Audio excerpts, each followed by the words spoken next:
Join me as I spend a spooky rainy night alone in a cabin and see if I can stay calm while being watched.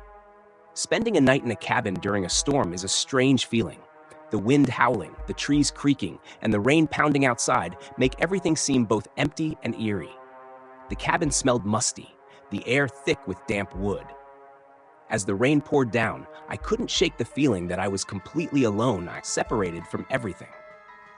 The trees around the cabin seemed to close in, their branches reaching out like claws trying to pull me from the little light inside. Every sound made me jump, the creak of the old floorboards, the wind groaning through the trees.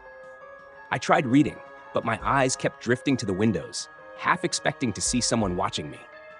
The darkness around me seemed to grow heavier, and I felt uneasy. I knew no one was there, but my imagination started to take over, making me think of scary things. I'm not someone who usually believes in ghosts, but as I sat there, I started to feel like there was something more to it. Strange noises, creaks, and groans didn't feel right, and the feeling of being watched grew stronger. At first, I thought it was just my mind playing tricks, but as the night went on, I started to see things out of the corner of my eye. It was like I wasn't alone in that cabin anymore. Then, I started noticing little things that didn't make sense. Doors creaking open on their own, footsteps outside, and the strong feeling of being watched, even when I was by myself. And then, it happened. I felt something. A heavy presence in the room, something I could almost touch.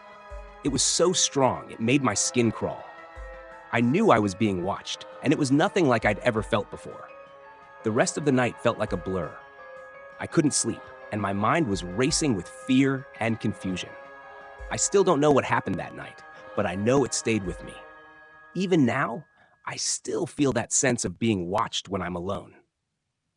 If you've ever had an experience like this, let me know in the comments. And if you want more creepy stories, check out my channel for more.